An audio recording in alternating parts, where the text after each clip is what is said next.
Good morning, everyone. Welcome to Living in Kigali, the show that lets you in on the daily lives of the people of Kigali, the young entrepreneurs, the Kigalians, and takes you to every place in Kigali and lets you know all about the Rwandan citizens living in its beautiful capital.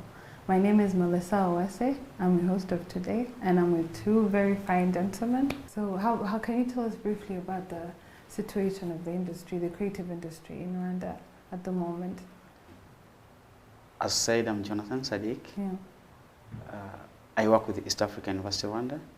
So in Rwanda, it's only a new concept that people have started now to learn. Yeah. That somebody can actually go to school, have skills to do what people used to maybe to demean or to disregard. Maybe you look at somebody holding a camera, and then maybe making shoes or tailoring. They actually thought that these are jobs for people who don't, or school dropouts. Yeah, so basically when you look at creativity in Rwanda, it's a new concept that is really coming up, that we have actually now the youth coming in. When you look at the trend with education, people now have come to know that having a degree, you can actually have something else. To work with your degree. If you have maybe a degree in business, but you need skill, or which can actually help you to manage that kind of business. When you come into fashion, then you have to, in business-wise, how do you manage your business? So that's the skill, so which entails creativity. Mr. Lee, you're from Envision Rwanda, a hub that is like creative community for Rwandan youth. How many, the students that come to your hub, is it an opportunity for them to better their life through their creative works, and how do you see that in there? Yeah, I mean, we try to, we established to be a resource for the specific market of people that are talented, that have some skill, but have some challenges as they try to make their artistic passion a career.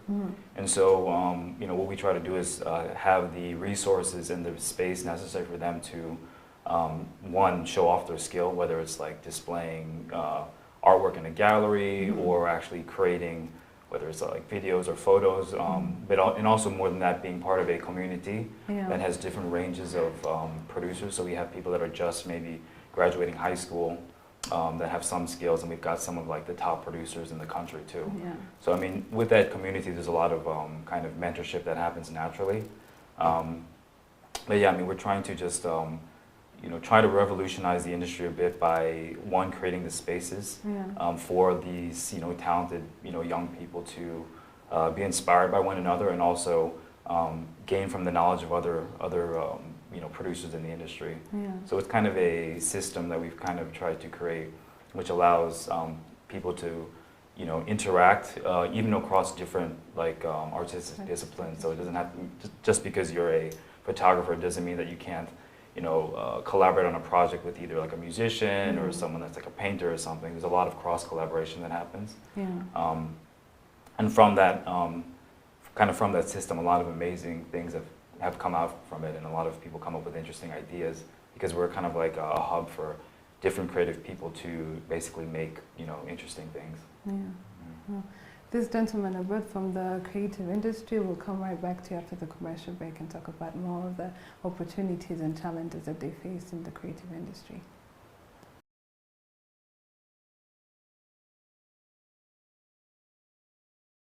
Welcome back to Living in Kigali. A few minutes ago, we were doing a brief introduction with the gentlemen we have from the creative industry.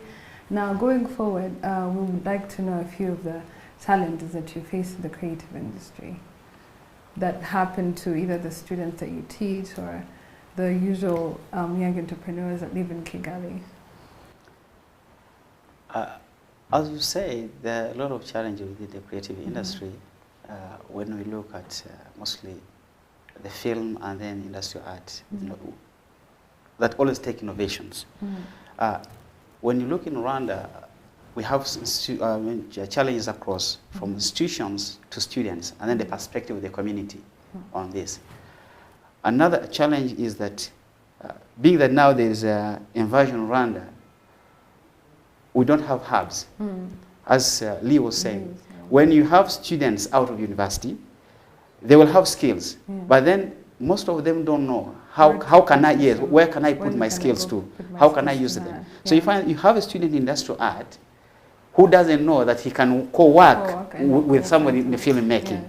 So you find having them work together, we need very many hubs to have them there so that they can know if you're doing industrial art and design. In a film, in a fashion industry or sector, then somebody in film needs this somebody, whether in somebody in fashion. How do you design this? This is the kind of setting I really want. Then, so it's another challenge. Find that students in industrial art feel that they can't co-work with those in film. So we also have such kind of a challenge whereby we need different hubs where they can work together, know that they can come up with something, they can team up actually. If I'm doing paint, if I'm doing fashion, and then this one is using camera and then light, and then how do I use my light on such paint? Then if I'm shooting a film, what kind of designs do I really need, or maybe on the background, or such knowledge is actually needed to be harmonized. So they come from your university with the knowledge and the skills, and they go and find such hubs as Mr. Lee. What are the challenges that they face when they come outside of the university? They're going to find places where they can try their skills at hand. So there are several challenges in the industry. Like Salik mentioned, definitely one of them is access to equipment and quality equipment. So that's one of the things we try to kind of work on by having some, top of the line cameras and stuff. And usually when I'm going back to the States, I'm always bringing some interesting new, camera or equipment that people are requesting, because they, everyone's usually up to date on what the latest software, the latest equipment is. So luckily we're in a situation where we have stuff, and we have a system where they can kind of get their hands on the right stuff that they need to create the appropriate projects. But furthermore, like some of the challenges, especially when they're starting this career, is I think trying to get clients, and for their clients to appreciate the value of the art that they're producing. So I think kind of in general, because we mentioned creativity is like a newer thing here, it's kind of hard for the community to understand how to value it, how to price it, what is it worth. So whether you're charging for a painting, you're charging to do a photo session, or making clothes, everyone has a different opinion on what the value of the art is. So trying to convince even companies that have bigger budgets to want to expand their marketing budget, to invest more in a high quality video production, that takes a lot of time to explain, like, oh, we're charging this price because the cameras cost this much, the experience and skill of the producer is worth this much, the editing that goes into it, the post-production. There's a lot of steps that sometimes people don't understand that go into any kind of production. So I think kind of educating the kind of just the community, or especially the business community at large, the value of producing something creative that can be used for promotion or marketing purposes. But there's a lot of technique and skill, and even if it doesn't necessarily, if they try to count it as like a number of hours worked and comparing it to like another job, it doesn't really quite equal, because when there's a smaller market of people with the skill that can actually produce something, and that have a certain eye for production and can make things in a unique way that not everyone can do, there's real value to that. And so I think just getting just the community at large to really understand the process that goes in creating something, and also valuing it and understanding that this is this could be a lucrative industry once kind of the community understands that there's a lot of value, whether it's the education that's being put into it, the value of their skill, and also the equipment that they're using. Looking when they come into the creative industry, what are the opportunities they're expecting that will come in Kigali, and they'll find something out of it? Another, maybe the opportunities, Rwanda is one of the fastest growing economies. When you look at it, there are a lot of opportunities actually, whereby most of the areas are not tapped into. But the only challenge is that convincing people, entrepreneurs or companies, yes, to appreciate, because as Lee was saying, you find that there are few companies that really do understand the value of maybe of advertisement, and then when you go to advertise, to have a very big budget to advertise, that would be a very big opportunity because you have people who know how to do it. But that versed well. And yes, but then you find that the cost someone wants to give out to get nice work is really less. So there's a lot of opportunity into that if people can look into it. And then another thing is that Rwandans like beauty. People like beauty, which is a very big opportunity. Yes. But the other challenge comes back again to the pricing of it. If you like beauty, then how much do you value it? And then how much will it cost it? Are you willing to pay? Are we willing to pay for that? Because with fashion, we know Rwandans like fashion. We like looking good. Art and with art. So when you look at film and then creativity in design and then fashion, so there are a lot of opportunities actually out here. So when you look at because now one of the most important things that these are some of the causes of things that people use their skills. You don't need to spend time looking for jobs. Otherwise, you can do that personally in your own home. Yes, you can have it, get paint, and then start doing it. Whoever will pass will appreciate it. The only challenge is that how much are they willing to offer on what you've done. But in terms of the opportunities, like Salik was saying, we have a gallery as well, and we started off kind of as a gallery space that also was functioning as a multimedia studio space, but now we've kind of split and we've been able to expand. But there's certain different opportunities in the different fields. So if I was to talk about like the visual arts and the painting, like you mentioned, having exhibitions, having places to show your work is a huge thing that's important. Have events surrounding the public arts. Another thing is that that's free publicity is social media. So a lot of these artists get known from their social media, from their Instagram. We've sold a lot of paintings from the artists just because they've connected to their Instagram. They see a painting and someone from maybe the United States will say, hey, I want this painting, we've sent it to them. So I mean, using these different tools, technology and different ways people are consuming art, whether it's online, on the computer, on their phone, that's a valuable resource for people to at least start and to share their art. And it's the way that you can spread your art, the fastest and the widest, rather than having it at a gallery where, you have to come in. But that is a good way to engage the local community, having events for exhibitions. So we've had a few in the past. We're planning a few more this year.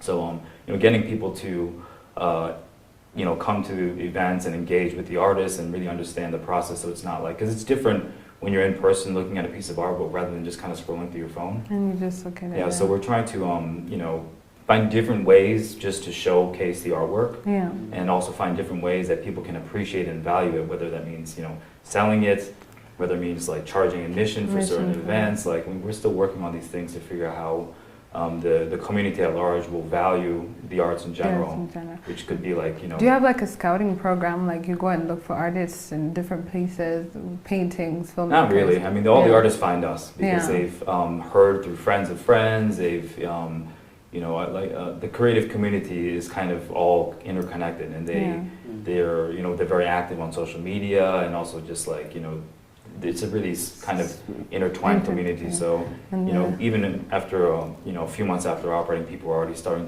to know about Envision. And now I think most of the community is aware of what we're doing. Well, we'll come back after another commercial break, and we'll talk more about the inventives and passion that you're going to lead the young entrepreneurs of Kigali.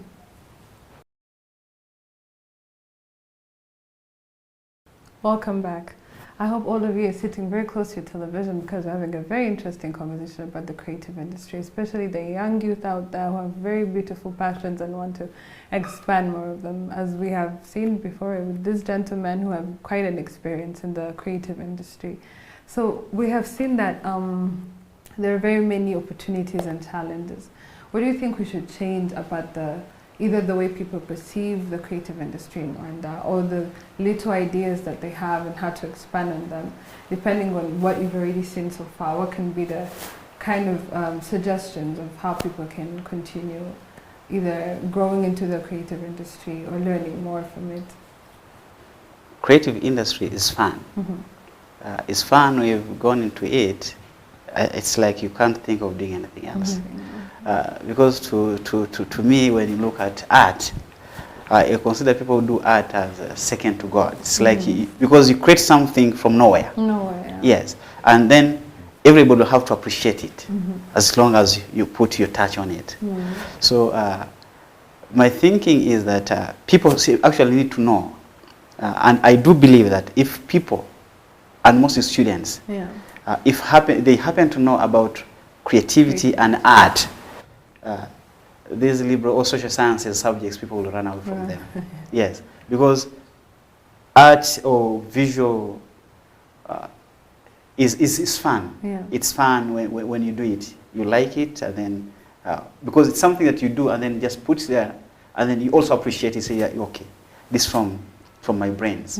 So that's why we say that whenever you do something, everyone will have to appreciate it. Because so the most important thing is that I think the education sector should have this involved into their secondary education. So that students come knowing this. Yes. So it's only unfortunate that they actually know it at the university level, higher education. Yes. So, but I do believe if they happen to know it at a very early stage, people will actually get into it and will have to know. Will have to know, yes, what art is. Yeah, understood. So I think, you know, with the creative sector, like what could be beneficial is if also more of the artists that I see that are kind of coming through Envision, they have kind of the same idea of what creativity is. And so they kind of will produce similar styles of either artwork or video because they've seen it before. So I think there needs to be a space that's more accepting of true creativity, where they're creating stuff that might not be traditional or might not be, you know, safe and could be a little bit more like controversial or a little bit more like kind of pushing the boundaries in all the different types of arts. So I mean, usually when you're learning, you try to do things that you know that people will like. And so I think even with the visual artists that we work with and even some of the filmmakers, we try to like give them a space where they can truly try to take some risks and you know, really express and tell unique stories through their artwork. That's not just kind of following the same formula that we've seen before, because you know, there's different levels of creativity, and like that's the way you really develop yourself as an artist. If you're really doing something that's truly unique to you and something you really want to share, not something you're just doing because you think other people are going to just like it for sure. So what would you tell a young artist sitting at home right now, knowing that he has very great talent, or he's been working on something that he wants to publish or get recognized? What would you tell him living in Kigali at the moment? You know, art is all about ideas and then connectivity. So when you're down home there, make sure that you get connected to others, to people who do it. So when you like join Lee's Hub, you'll find a lot of people. That's what I believe and think. You'll find people doing paint, you'll find people who do sculpture, who do modeling, and then you'll find yourself, you'll identify yourself where best you can fit. So what do you think you can do better? So from there you grow. But when you're alone, it's like you are in a cocoon and you keep it into yourself. You keep it into yourself. Yes. So it's better you come, expose it, and then get guided. The same? They go out and so what I would recommend, I mean, I have artists contact me all the time to see like how Envision can like help them. But I think the main thing for them is just to know that they have to really hustle in this industry. They have to really work hard. They have to try new things. They have to work on developing their skills so they stand out, you know, among the different crowd of different artists and producers. So they really have to, you know, focus on their artwork and really stand out in a way, whether it's just trying a different style of whatever, producing or painting, whatever it is, and sharing their work, coming up with interesting project ideas. But they really have to, you know, it's, and I just use the word hustle because that's what it is. You've got to approach different galleries. You've got to come up with different projects. You've got to like show your work to different people. And more than that, you just have to really, you know, also get inspired by different artists too. So I always encourage the different artists from different backgrounds to really do the research and get inspired by other artists, you know, within Rwanda and also outside of Rwanda, and then figuring out, you know, how did they make it, what were they producing, what are people responding to, So I mean, it's just a hustle, really. Yeah, definitely. And the social media kind of helps. Does it help them? Does the social media help them? Like either advertising their work or... It's the easiest, the fastest, it's the cheapest way to get your work out there. Definitely. And that's like, I mean, I've seen firsthand how it's actually impacted them. Like someone's, you know, and also developing their social media presence. If the right person sees it, then you can, you know, you could be $500 richer in like 1 week if someone buys your painting, you know. Definitely. So I mean, definitely social media is the easiest and the most accessible way to like, you know, get your work out there. Yeah. Well, thank you very much, gentlemen, for allowing to come here today. You've all given beautiful tips on what these young people out there are going to do with their passions and how they're going to expand their talents. Thank you very much for visiting us today. And all of you watching out there, I hope you heard what this gentleman said. You have a beautiful passion that you want to expand. Go out there, expose yourself, and come out of that cocoon and go get your work done. Thank you. My name is Melissa Wase, and I hope to see you next time.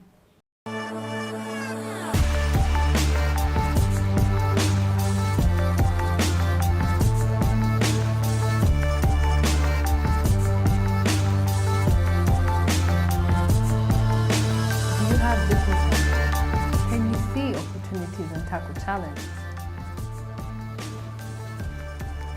Nadia Kubuga, welcome. Sorry.